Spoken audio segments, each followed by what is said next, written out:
Hey guys, Carl from Purple Moose Plays. Today I'm going to be taking a look at Keystone North America, the first game from Issac Vega's new publishing company, Rose Gauntlet, and designers Jeffrey Joyce and Issac Vega himself. Issac Vega is a fairly big name that you might recognize from titles like Dead of Winter and Ashes, and when I heard he was creating a new publishing company, I was very excited to find out more. And then when I saw their first game as this sort of tile-laying, spatial puzzler of a game, a la games like Calico or Cascadia, which tend to be kinds of games that I really enjoy, I was very intrigued to find out more about this game. I did reach out to the publisher with my sort of interest in the game, and I was very lucky to be able to be given a review copy of this game, but as always I will do my best to offer my own opinions on the game itself. With all that said, let's head down to the table to see how the solo game plays, and then I'll meet you back up here to let you know what I think. Before I get into this playthrough, I just want to mention I do have the deluxe copy of this game, but I am only going to be playing with the normal components, mostly because I want to make sure everything fits into the screen without having to zoom out very far. So to begin setup of the solo mode for Keystone North America, first place out the player board on the table, and then we're going to be placing out the round tracker. I'll stick that up here at the top of the screen. And for the solo mode, we will be playing starting at 4. All of the rest of the setup for the solo mode is going to completely depend on which assignment or which scenario you're playing. For this playthrough, I will be playing the very first assignment or very first scenario so that I don't spoil any of the big surprises or big changes to the game later on in the solo sort of campaign book. Also, it will show you sort of the basic standard rules of the game, which is sort of the most important thing because that'll show you the core gameplay. So let's start off by taking a look at the story for the first assignment, and then I'll go ahead and get into setup and then gameplay for that assignment. And it says, Assignment number 1, Orientation Day. Today is my first day of being a full-fledged field biologist. Professor Howell sent me instructions to be at my local park in the morning for orientation with his friend Dr. Mazza. Honestly, I was a little bit disappointed. When I dreamed of life as a field biologist, I pictured far-off places with towering waterfalls and dark caves, not my local park. When I arrived, I saw the team of waiting biologists and started feeling nervous. Many of them had patches from previous assignments and their gear looked weathered and broken in. I immediately felt self-conscious in my brand new hiking gear and patchless field jacket. Dr. Mazza huddled us up so she could explain the day's assignment. We were to hike through the park, making notes of the plants and wildlife we observed, paying special attention to any nests and animal dens we found. She explained that last year the park had adjusted its trails to minimize human disturbance, and the data we collected would determine how successful those changes had been. I was paired with one of her most senior field workers, an ethologist called Kira McLeod. I remembered from school that an ethologist studies animal behavior. As we hiked through the woods, she explained to me how to identify different animals by sight and sound, which turned out to be more difficult in the field than in the classroom. At one point, I got stumped on a footprint that turned out to be from a dog out on a walk. Kira laughed and said that all new biologists make mistakes like that. She says with practice, everything will become second nature. We recorded many new nests and burrows in the area, which means the changes are working. All right, so to set up for this first assignment, it's basically going to be the normal setup. So we're going to take first the species cards, shuffle these, and put out 6 of them. Then for this game, we're going to use skill tokens numbers 3, 4, and 9, and I'll explain how those work in a minute, but I'm just going to put those out. We're going to be using 3, 4, and 9. Also for this first assignment, we will be using all of the wild card types, and again, I'll show those to you as we get into how the game plays, but there are 4 types and 2 of each. So we've got 2 forest woodland, 2 arctic alpine, 2 wetland river, and 2 desert grassland. And then finally for this assignment, it asks us to use the secret objective card number 10. The secret objective cards are going to be sort of our end game scoring goals, in addition to the normal scoring goals, and I'll explain that again in a minute as well. And then finally, to finish setup, we should start with 5 synergy tokens. So I should mention then that off-screen are the synergy tokens, and also there are these research tokens that we will be placing out as we play as well. But I'm going to keep all of those off-screen just to keep the clutter to a minimum. All right, so Keystone North America is going to play out over a series of rounds until either my entire player board is filled with cards, or we trigger the end of the game when this round tracker slides into the end. Now I call this a round tracker, but it's not actually moving forward with the rounds. It's actually going to be related to how we're using these skill tokens or skill cards over here off to the side. But let me explain that in just a second. On each round, or each turn, I guess, because there's only one turn per round, you're going to have one of two options. You can either draft a card from the available 6 cards up here, or you can make use of the skills. To draft a card, you can always take this rightmost card for free, or you can choose any of the other cards by playing one synergy token on each card that you do not take as you move left to the card that you're taking. When you have drafted a card, you will take that card plus any synergy tokens that are already on it from a previous turn and place it anywhere on your player board.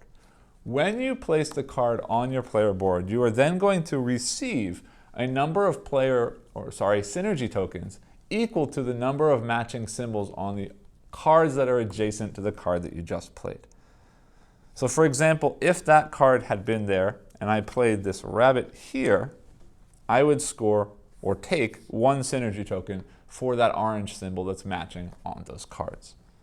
But if, for example, this kangaroo rat had already been there, if I played this here, I would get 1 token for matching here and 1 token for matching here.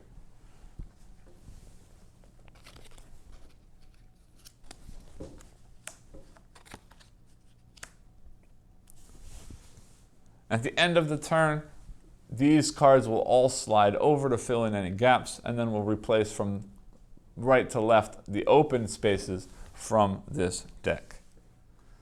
The other option we have on a round or on a turn is using these skill tokens or skill cards over here.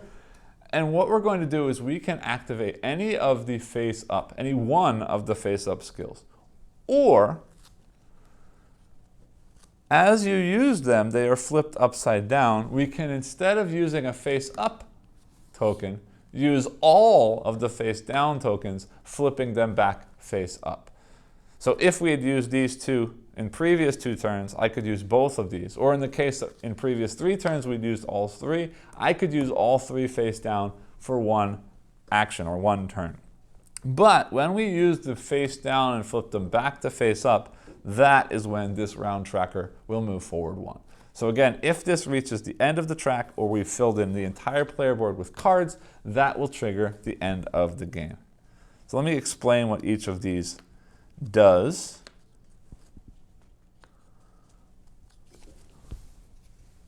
The first one here says that we can move any 2 cards on our player board to a different empty location. And when you move a card, you still trigger those synergy token rewards based on the adjacent matching symbols.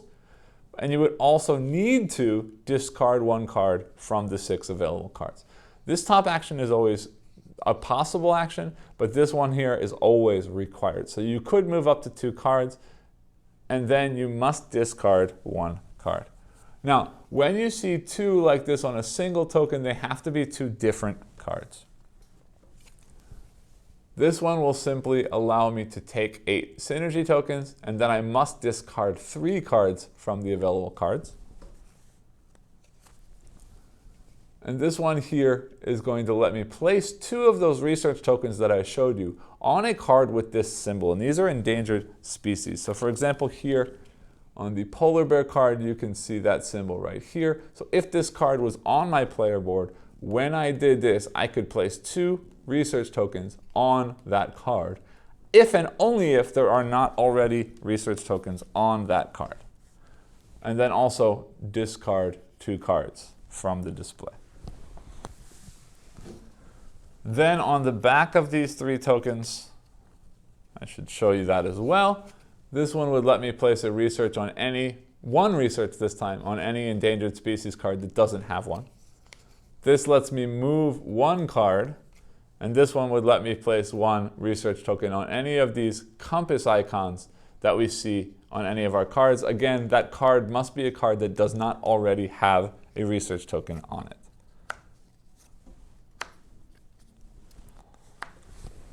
And I should mention that compass icon is only on these 4 wild cards. So let me explain what these wild cards are. In addition to taking your normal turn, once per turn I can spend 10 synergy tokens to purchase any one of these wild cards. And those will be placed in the same way that our normal species cards are placed.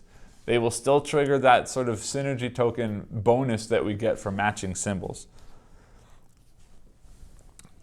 But these are going to be wild, and what that means is you will see that all of these species cards, in addition to having those symbols over here, also have a number down here in the corner. They also have a symbol down here in the corner. I'll explain those in a minute because those are going to be related to the bonus scoring card that I haven't explained yet. But we're going to be mostly looking at these symbols on the left side of the card, which are the habitats of those species, as well as the number down here. And you'll see on the wild card there is no number printed down here because that means this card can represent any number between 1 and 5, which are the numbers you will see on the other cards. So let me explain why that is important. The main purpose of this game, the main way that we score in this game, is at the end of the game we're going to be looking at all of the rows and all of the columns on our board. And we're going to score points based on straights of numbers, means 1, 2, 3, 4, 4, 3, 2, 1. It can be in either direction starting at any number, but it has to be in sequential order. And all of the cards in that row must have matching symbols. So for example, if I had this 2, 3, that is sequential, but this one does not have this snowy region, this Arctic alpine region. And that is the only one on this card. So these cards cannot make a group of animals. The group of animals must have a matching symbol across the entire set of increasing or decreasing numbers. And again, they must be in either sequential increasing or decreasing order. Now that's not to say you can't place cards next to each other that don't match or don't form these groups. You just simply won't score those as part of the group at the end of the game. Because in each row and in each column, you are only going to be scoring one group. So if I have 1, 2, and I have again 1, 2, I would only be scoring one of those 2 sets and not both of those sets. And the way that we're going to score is you're going to count the number of cards in that group, and then you're going to add the number of those research tokens that are on those cards to that total. And that is going to be the score for that group. But you will also notice that some of these cards have the Keystone logo or icon on them. This shows that this is a Keystone species, and this is actually going to be a multiplier for your score. So once you've added up the total points for that group, you're going to multiply that, or you're going to add that score additionally for each one of these. So the first one of these will give you a second of that score. The second one of these would give you another or third addition of that score, and so on. So those keystones are going to add this, re-add the score of that group again. The only other symbol I haven't shown you yet or explained yet is this tag. And these are just tagged species, maybe that are being researched and are therefore tagged by the scientists. And that again is only going to matter for our endgame bonus goals, and these are what we have. So every game we will have 4 bonus scoring goals. In this case, we've got these 4. And the way this is going to work is if you get 1 of them at the end, you get 5 points. 2 of them at the end is 10. 3 of them is 16. If I manage to get all 4, we're going to get 24 points. This one means I need to have a L shape of these spring animals. This one means I need to have 3 in a row of the fall animals. This one means I need to have 2 endangered species diagonal from each other. And this one just means I need to have 4 tagged animals anywhere on my player board. So we're going to try and get as many of those as we can while we're playing for some additional bonus scoring at the end of the game. Now in this first assignment, the only goal that I have to win the game is I need to score higher than 50 points. In some of the later assignments, there's going to be many other sort of endgame conditions that you need to satisfy in order to win the game. One more thing about final scoring. In addition to the bonus goals and the rows and columns scoring, you also get 1 point for every 3 synergy tokens you have left at the end of the game. All right, so with that said, let's go ahead and get into gameplay, and hopefully any concerns or questions you have will become more clear as we get into the gameplay. So I sort of want to focus on endangered species. I do want some wilds because I know I'm getting research tokens for those 2 types of cards here. I want to look for spring and fall to make these patterns. Endangered and tagged are also important. And then, of course, I want to build sequential groups with matching symbols, so I do kind of want to pay attention to the symbols. Now, I do see I have a lot of mountain area here,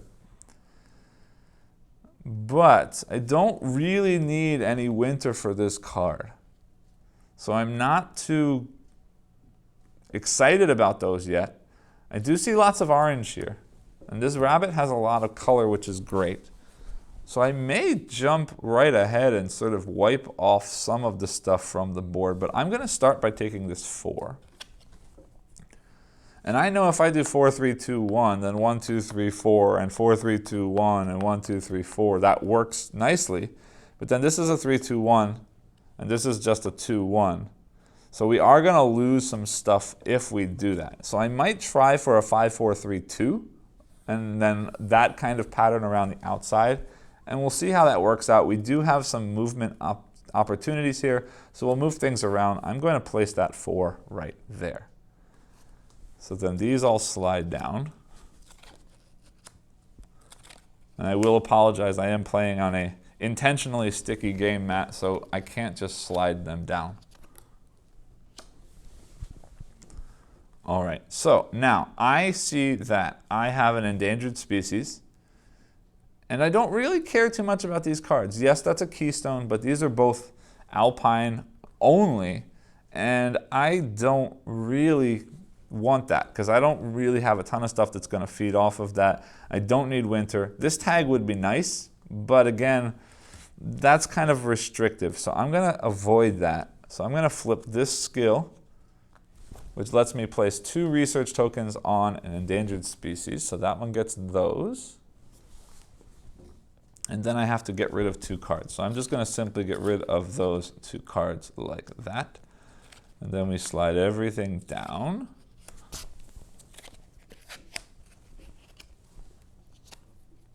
1, 2. Okay, now this is getting kind of sad because I don't see a whole lot of adjacency possibility for me right now. I would like to have this 2. I don't want to put this 1 in a 2-1 only because that's a Keystone and that's going to get me some great stuff. I'm going to take this 2 and put it here. Yes, because this is 5, 4, 3, 2. Hold on.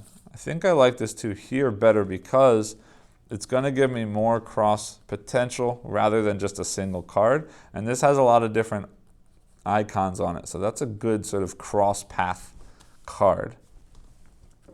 We'll slide these down like this.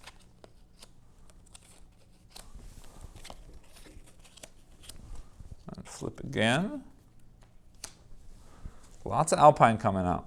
I don't really care too much about those wintry cards. So actually what I'm going to do is I'm going to flip this here and get 8 of those synergy tokens. So I'll take 2 3s, that's 6, and then 2 1 7 8.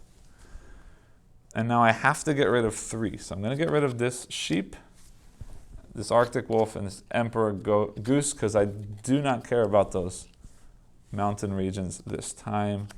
Those will slide down. And we will flip these. Ooh, that butterfly looks nice. Now, if this is 5, 4, 3, 2, a 1 there is not bad. And I would like to have this sort of spring angle. So I'm going to take that 1. Hold on. I want tags in a row. If I put a 5, 4, 3, 2, 1, and something else over there, which isn't going to matter because that's a 2-1. That's an easier line to do that. So I'm actually going to put this one right here. It does match, so I know I've got a 2-1 here, and I've got spring, so I could put another spring here or here or here or here to get that L shape, which is nice. Orange match, so I get 1 synergy token. And we slide down.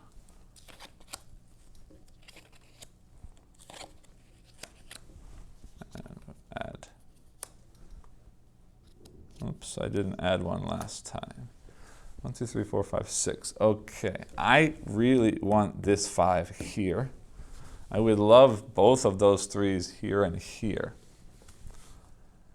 Especially because those are Keystone. I've got stuff here. I know that I can put lots of research on endangered. So if I had lots of research and lots of Keystone in this row, that would be wonderful. I do need some tags coming, but I also do love spring. If I put a 1 there, that would be nice. I don't necessarily need all of these, and the tags, oh, I was wrong. The tags are not in a row. The autumn is in a row, so I really don't care too much about where that goes. All right, so I'm going to take this one and place it here, which does get me my spring, and pinks match, so I get 1. We'll slide those down. 1, 2, 3, 4, 5, 6. All right. All right, so looking at what we've got, this one is nice because it's a tag, but I don't really care, although it could go over here. The problem is I don't want to stick myself with a 2 that doesn't connect to this 1. So I want to wait on that because we might see lots of tags coming out later anyway. And we can move around as needed based on this one right here.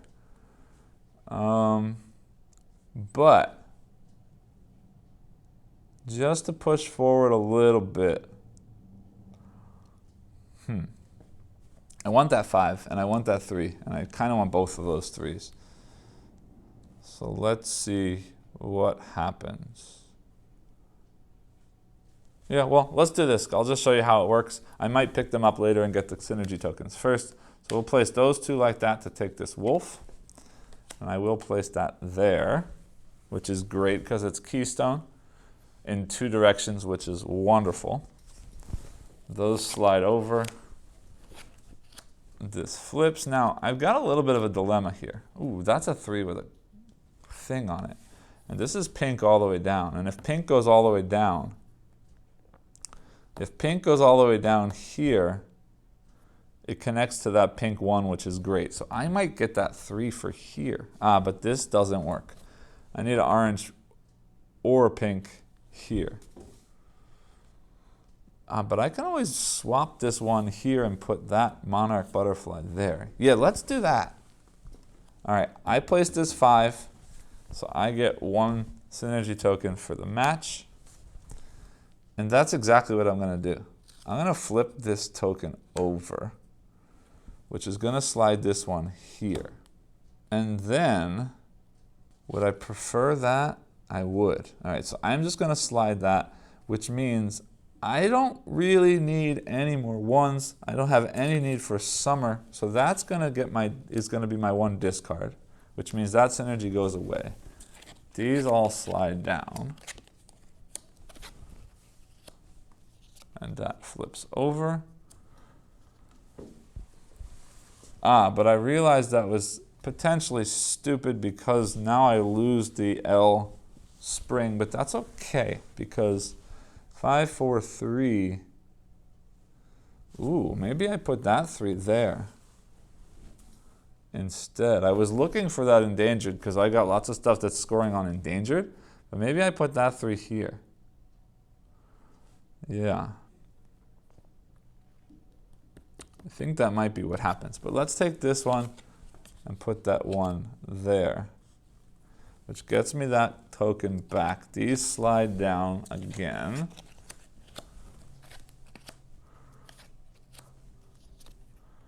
I am going to take that coyote for sure. The question becomes, does it go here which is going to double those? Does it go here, which is still going to double those? Or does it go all the way down here to get me that L? And I think I don't care, because anything can go right here. That will be spring. So I want to keep that here in this row like that. Because this one can go here and be orange. Uh-oh. That's a problem. That's a pink. Pink is not going to work with this. Now I wish I had that butterfly. Ah, but this green, no. Condor is orange. I need an orange one there. Oh, that's okay, because we can use the move 2 to put that back there and put that somewhere else. That works for me. Okay, cool. Then we're fine, because that'll be orange, orange, orange, orange. Yeah, okay, so let's slide those down. Flip that over. Then I do want that 3 right there. Did I get the 1 for matching there? I might not have, but that's fine. I'm not going to take it now. 1 for that and 2 for that gets me another 3 synergy tokens there. Those all slide over. Now I need to start using these, because if I fill up this board and I don't use that 8 synergy tokens several more times to get it closer to the end, that's a waste of end game scoring. So I do want to start using some of this. So I'm going to flip all 3 of these to place 1 research point token on an endangered species. I only have this one so far. Yes. No. Hold on. I'm going to wait 1 round to do that, because this has 2 keystones and I want lots of stuff there. So I want to place 2 on that one, which means I'm going to take 1 turn first to take this 3 here, so that, so that when I flip this now, I can place on there and not on that. That'll work out nicer, because this one doesn't have a keystone, but that one does. Good. So now we're going to use all of these. So I get to place 1 research token there. 1 on a wild, but I don't have any wilds, and I may or may not actually buy them because they are expensive, but we probably will get at least 1 before the end of the game. And then 1 move. 1 move isn't really important right now, but I'll do it anyway. I'm just going to get this card out of the way. Yeah, okay. We'll probably put this one there, but let's wait a second for that. I know for sure I don't need this ring seal. I know for sure, well, I don't know for sure, because the brown lemon could give me another one of those tags that might be useful. This one's coming back here. Yeah, you know what? I'm going to say I moved it there, because if this one comes back here, and that's my 2-1, then I don't care about this one. No, I want that there. Yeah, we'll do that for now. No, we won't, because if I move that to there, I get 1 synergy for matching, so that's better anyway. Good. Then I'm going to put this one here, and then we've got an L with the spring, and if we need to readjust later, we can. But I'm not sure that we will. That might stay there, and we're going to put that spider there, and I don't care about this row. But no, I do, because this is going to keystone that whole row. That's important. Okay, so let's keep moving on. I definitely don't care about that, and I do 5, 4, 3.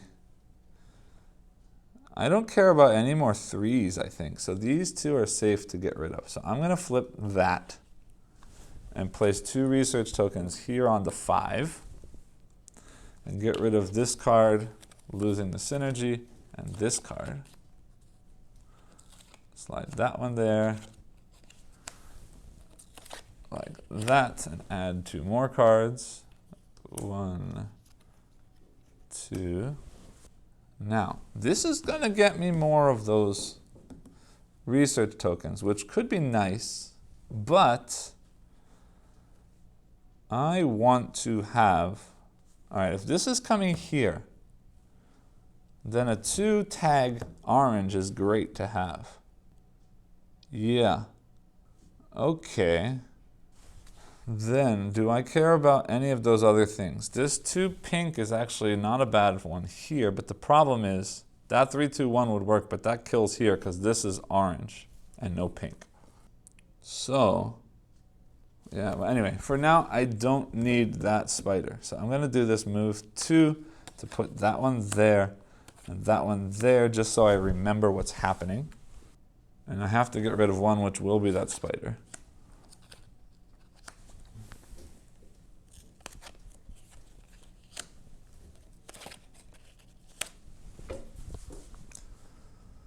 Means this 5-4-3-2, this could be a 1-2-3, completely unrelated because these 3 don't matter if this is a 2-1 and this is a 2-1. This could be a 1-2-3, in which case I don't care what color my 2 is. And having another tag, no, the tag's not going to work there. Having this 2 here is going to get me another one of those, will complete my L spring, and will work really well there. So yeah, I'm going to take that, but let's put this back.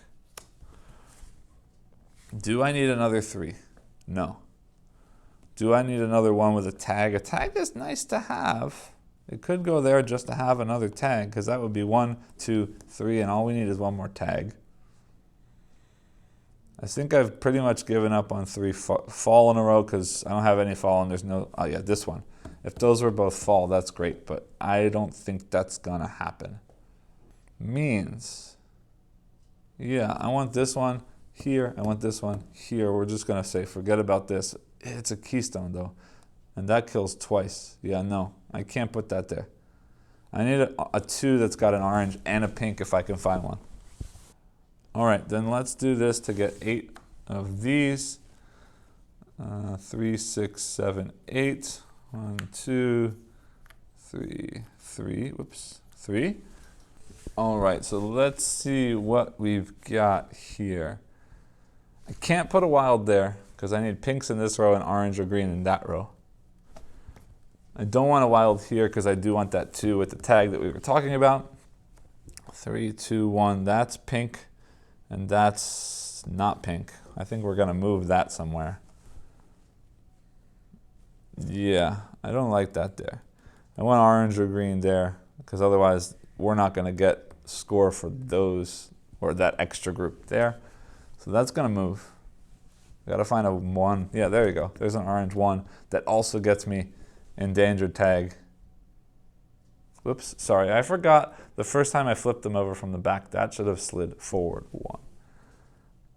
All right, so I want a 2 there that is orange for sure. I want a 2 there.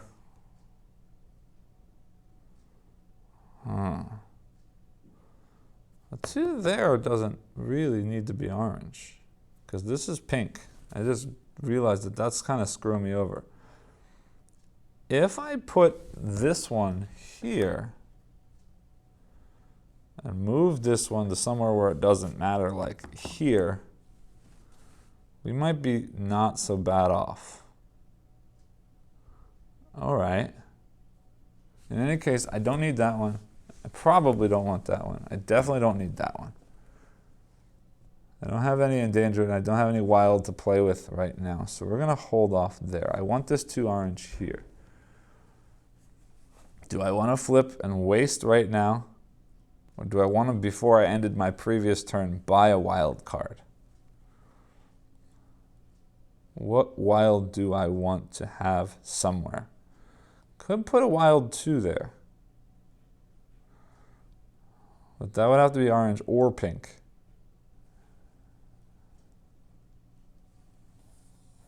I wanted to... no, that's what I was looking at. This is pink is a problem. Well, This 4, no. Because that 2 pink can go there. But then we lose this huge row, and I can't let that happen. So I'm kind of wondering if I don't care about this here. If I put this here, it kills one thing there, but that's not a big deal. Because that 1 to that 2 and that 3 potentially, 1, 2, 3, would work as pink, pink, pink. 2 keystones, an endangered species. Yeah. I think I want to do that. So I'm going to take that 3 and put that there. I put that 3 there. I don't get anything from it. These slide down.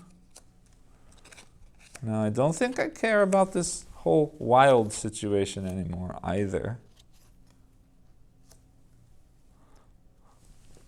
I don't know how I feel about that, because I'd rather get 2 on there instead of 1. So I'm actually going to flip these 2 and waste them. But we will move something. And I think I've decided that.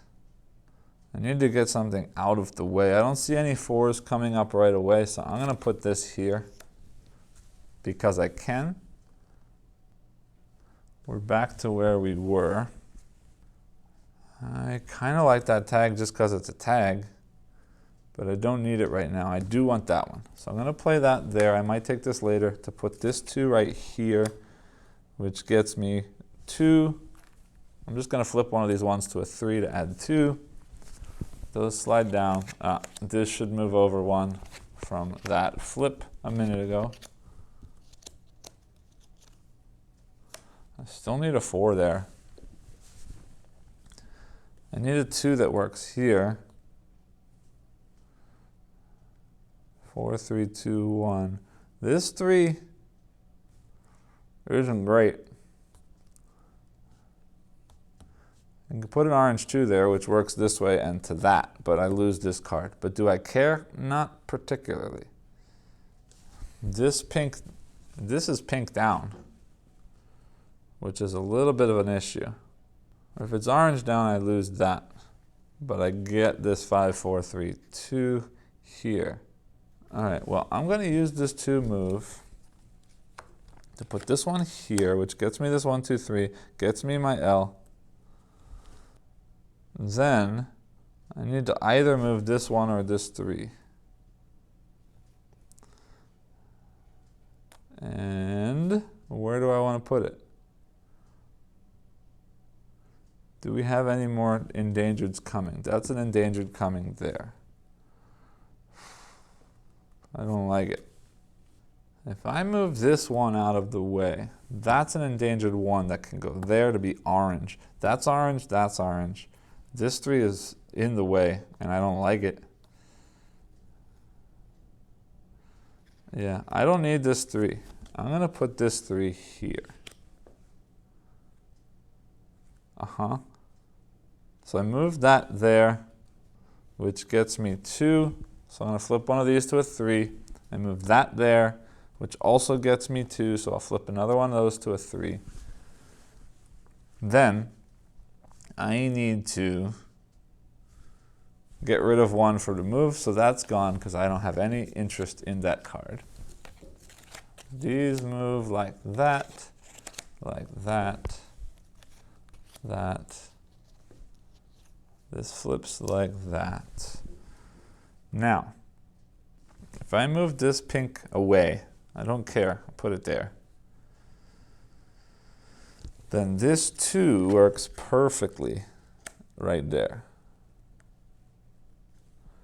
3, 2, and I'm going to put this orange here because that endangered, diagonal from that endangered will get me that. So, this one gets me 1, 2 more of these. I'll flip another 1 over. We slide down.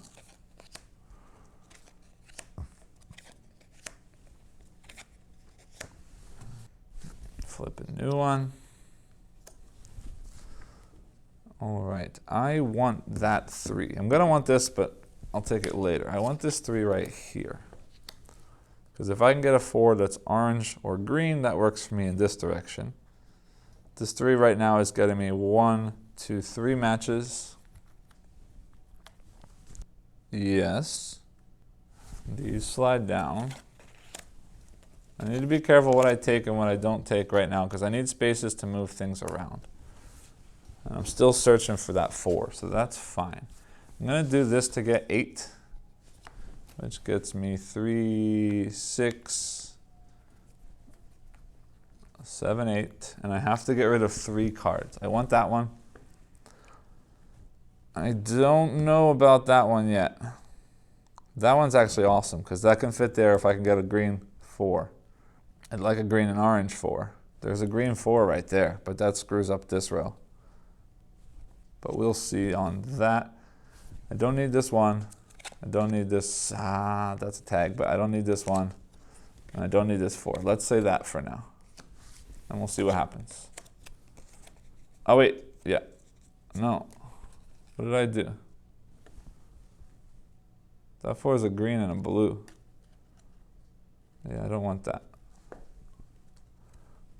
Okay, 1, 2, 3, 4, 5, 6. Then I want to place this 2 for sure. So I'm going to do this. Wait, hold on. I need to start thinking about moving things. Yes, I want to move this pink. No, I don't anymore. Do I? No, I don't want to move that pink. What I want to get out of the way was what? This 3 is fine. This 1 needs to move for sure. And I wanted to place that 1 here. Yikes, that's a problem. Is this one supposed to go here to do diagonals?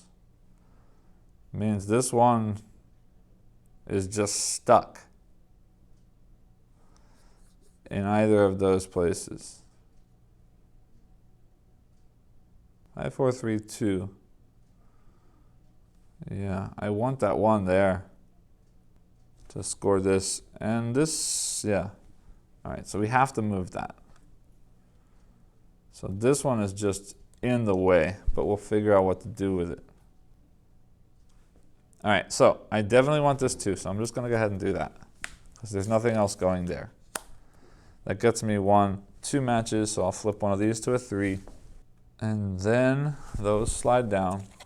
I'm being careful because I want to have a lot of cards that I can get rid of. Okay, good. So we're going to flip this to place 2 research tokens there, which gets rid of. That 4 actually works right here. Yeah, I think we're gonna not get the tags. I definitely don't need this 1. I definitely don't need this 2. I definitely don't need this 3. Let's do that. 1, 2, 3. Then we are going to flip these 3, placing on an endangered, I don't have one, placing on a wild, I don't have one, and moving. So I want to move this 1 somewhere. Here. Yeah, because if I put this here, no, this one's going to be worth more points than this one. So I want that one there, which gets me 1 token. And then I am going to do this double move and a thing. I'm only moving this one here, which gets me 1 token. This should have slid 1 more. Then I want to take this card here, which gets me both of those. I get 1, 2, 2 more, so I'll flip one of these to a 3. Slide those down. And I think it's likely that I take that 4 unless a really nice 4 comes out later. All right, then I'm going to take this for 8, which is 3, 6, and then I'll flip one more, 7, 8. And that means I got to kill 3 cards. So I'll get rid of those 3 cards. like that. These slide down. 1, 2, 3.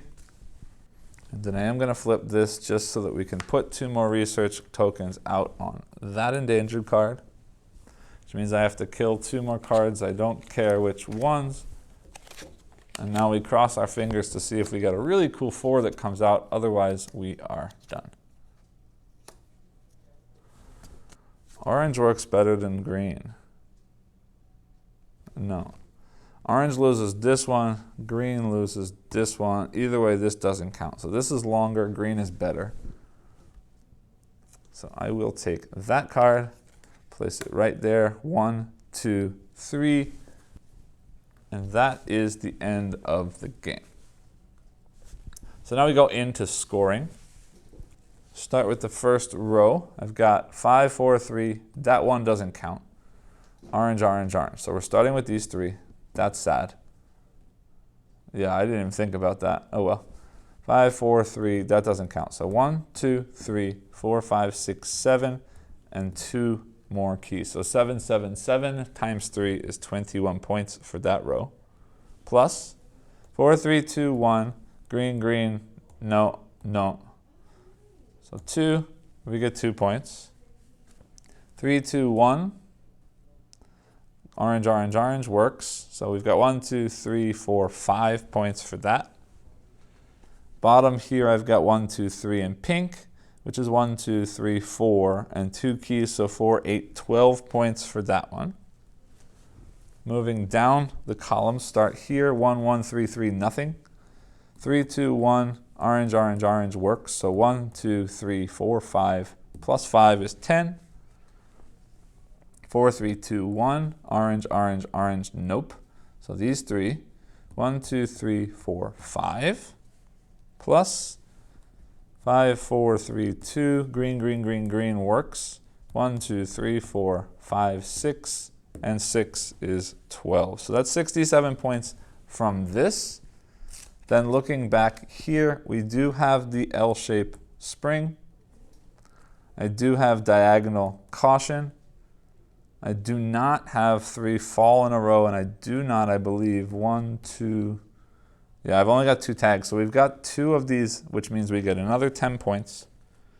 Plus, we're going to count all of my 3s. 1, 2, 3, 4, 5, 6, 7, 8, 9, 10, 11, 12, 13, 14, 15, 16, 17, 18. That's 3 there is 19. That's 3 there is 20. Let me count that again. 1, 2, 3, 4, 5, 6, 7, 8, 9, 10, 11, 12, 13, 14, 15, 16, 17, 18, 19, 20. So that gives us a final score of 97 points, way above the 50 required to win the game. So it is at this point that I do like to take a look at all the components. The cards you can see here are wonderful. The artwork on the cards is great. Every card is a different animal with a different illustration. Now I say that, but in the box there's actually a second card of every animal. You'll see down here in the bottom corner there are 3 dots. These cards are only used for high player count games. But in a low player count game, and specifically in a solo game, you will only have 1 of each animal, and the artwork on these is wonderful. Everything looks really, really nice. I think they're probably photo-based paintings, because they look very photorealistic, and if not, then the painter is a really good painter. The quality of everything is great. I did say I do have the deluxe version of the game. We're playing on the normal player boards, but on the back side of each of the deluxe player boards are these beautiful paintings.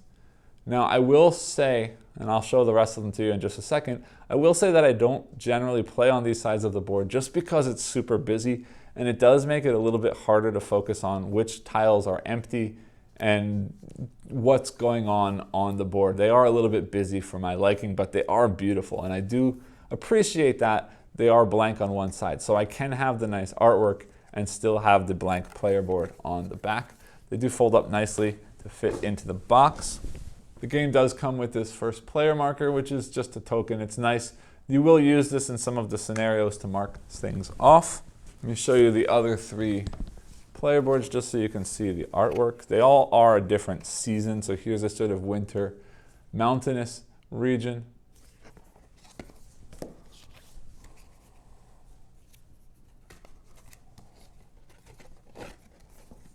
Here's a sort of desert-y, very nice colors in this one. I like the purples of the mountains in the top. But they're very, very, very nice paintings. One last one here, the fourth board, is this nice fall scene with some really great poppy colors in the leaves. So again, the artwork is wonderful, but again, they are a little bit too busy for my liking as far as gameplay is concerned. The other thing that comes in the deluxe version of the game is a vinyl playmat that looks like this. Up here is where you keep your wild card stacks. These are where you keep the skill cards.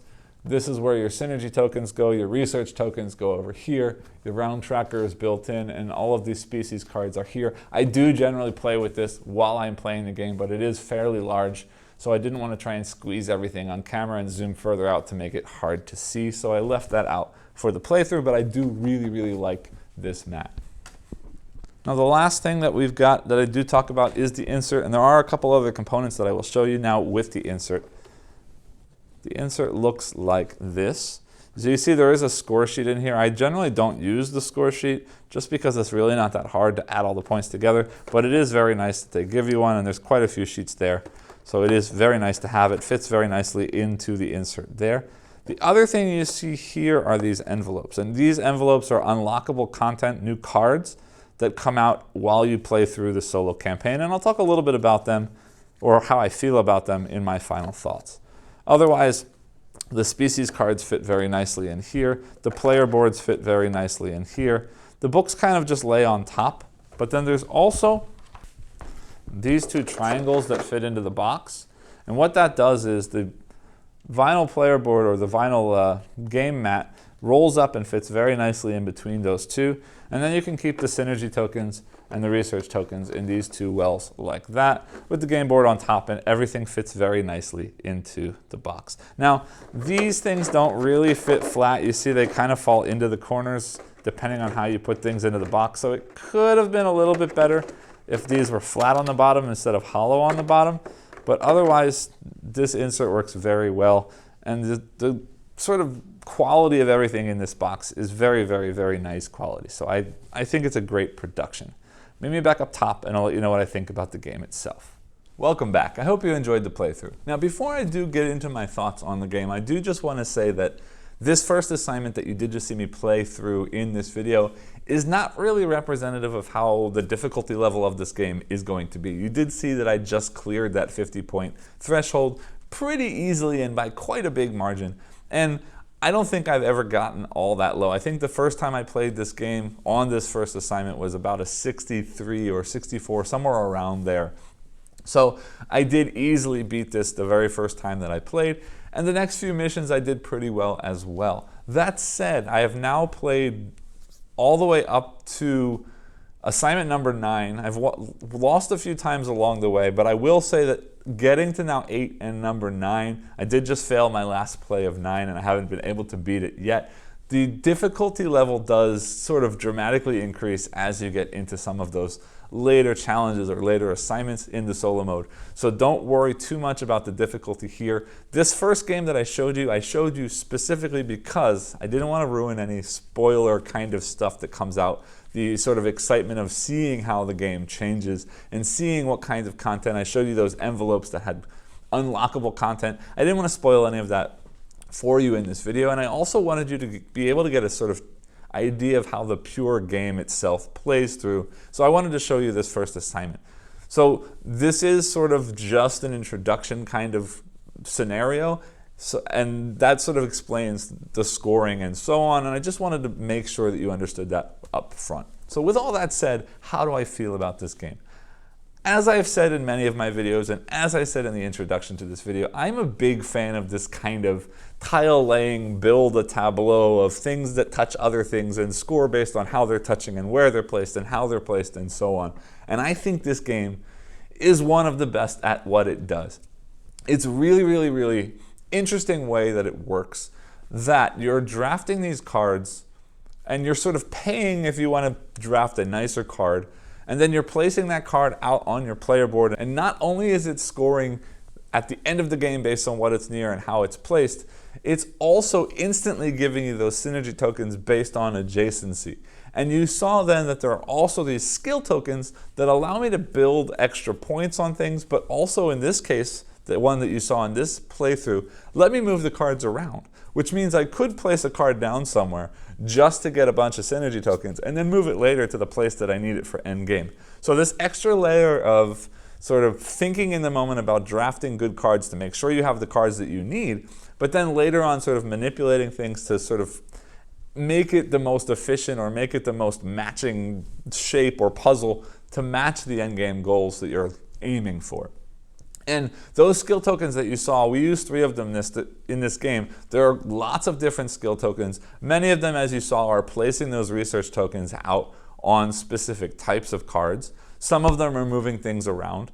Some of them let you draw the top 3 cards from the deck and place one of those on your board, so you're sort of churning through the deck faster to find cards that you're looking for. One of them lets you dig, or not dig through, but take the top 3 cards off the discard pile and place one of those on your board, which allows you to sort of think about how most efficiently to get those cards drafted into your board, because you might use a skill tile to get rid of a bunch of cards and then use the skill tile to take one from the draft, meaning I didn't have to pay any synergy tokens to get a card that was much further down the line. So there's this extra layer of puzzle about how we're drafting and how we're manipulating the draft and current thinking versus future thinking, and I really like the way that it all ties together, and it really does make for a good puzzle. Because not only now am I scoring based on placing a card next to a card, but I'm trying to make these sequential groups of numbers of increasing or decreasing value. But not only that, of matching landscape type. And some of the cards have multiple landscape types, so they work sort of as 2-directional scoring in the rows and columns as you're scoring. So there's this multiple layer idea or thought of how do I draft the best cards? When do I draft those cards? Do I play for future or do I play for current situations? Am I paying attention to the number? Am I paying attention to the color? And then, of course, on top of that, the bonus scoring goal. Am I paying attention to how these cards' special things, means the landscape, means the endangered species mark, means the tag mark, means the season in the corner? How are all of these things tying into the endgame bonus scoring as well? And all of these layers, it sounds like a lot saying this now, but it all just sort of pulls in together so efficiently that it flows and it works very simply, very easily, but also presents a nice puzzle to sort of work your way through as you're playing the game, which I really enjoy. Now, taking that a step further, the solo game. The solo game gives you this journal. I showed you the first story in the journal. And before I even get into how the game plays, let's talk about this journal. The journal is beautifully designed. It's got really cool hand illustrations in it, as if somebody was actually writing this journal and sort of sketching what they saw or what they were interacting with during their journaling. The stories that are written in here are really, really cool. It really does present to you some ecology and some environmental science and some actual real stories about science that's being done in the world, studying the environment, studying ecology, studying animal life, what these keystone species actually are. You can tell that there was a lot of love put into the theming of this game. Now, does that theming really come through in how the game plays? Not really, aside from the locations where the animals are and which ones are keystone species and which ones are endangered. All of that means something, but as far as the mechanisms of the game, they don't really tie into the theme aside from using those symbols to score in different ways. But that said, the journal, again, oozes this theme. I really enjoyed reading all of the stories before each of the missions that I've played so far. And then, now taking this a step further, the solo mode itself uses those missions as inspiration to sort of develop a thematically focused mission or story, or in this case they call them assignments, that twists the game in some way. And you didn't get a chance to see this, but I will tell you that as I'm progressing through the assignments, the twists to the rules are getting more and more dramatic from how the game normally plays. The other side of the research tokens is another kind of token that you can put out and as part of setup in some of these scenarios that mark certain cards as certain things. and sometimes I have to spend synergy to get rid of those by the end of the game. Sometimes I have to have those things moving around based on placing a card next to something, and the tile moves to that card, and then I move that card away and spend synergy to get rid of it. There's just this lots of extra layers of puzzle, and I'm not going to give any specifics away because discovering how these twists come out has been a whole lot of fun for me, so I don't want to spoil any of that for any of you who are interested in this. But I promise you that after the first 2 or 3 missions, which are mostly just sort of slight twists on the main mechanisms, it does start adding in more and more and more story. And that story that comes from the journal does then tie into sort of the goals or the objectives of that game. You know what? Let me spoil one small thing that I do just remember and does sort of show this thematic tie. There was one story about bees and pollination, and part of the story, that was the one that I had to move the cards around. The bees had to fly to a flower, take the pollen from the flower, and then fly away from that flower, and then I had to spend synergy tokens to get rid of that pollen token. And by the end of the game, I had to have removed all the pollen from the flowers and gotten rid of it from the board. So it did add this extra spatial challenge as well to the game. And thematically, it tied in really well. So while I said the core mechanisms may or may not really ooze that theme, the twists to the core mechanism in the solo campaign really do tie into the theme of whatever the story is for that assignment. And I've been really, really loving that. Now, are there negatives to the game? Nothing huge that stands out for me, except that, yes, it's random, right? The cards are shuffled. There are a lot of cards. And it might just be one game. You get a lot of cards that are in sequence with lots of keystone marks, with lots of symbols that match your bonus game, end game scores, and you just end up doing well because those are the cards that came out and it was easy to put them together. In some games, the random chance means that you get a lot of cards that don't work real well together, and you really have to struggle to pull it all together. Does it matter to me? Not too much, because again, the game length is not that long. It's still a fun puzzle to churn through. Sometimes I'll have high scores, sometimes I'll have slightly lower scores, but if that kind of randomness bothers you, definitely know that it is in this game. The other thing I should mention without spoiling too much, in those envelopes that you open in the solo mode, I was a little bit disappointed with what was coming out because, at least from what I've seen so far after the first 3 envelopes, it doesn't really change much at all. It's just some new cards with some new animals on, and I'm not going to say anything about what's actually on those cards, but it really is just more of the same. Now, the artwork is gorgeous.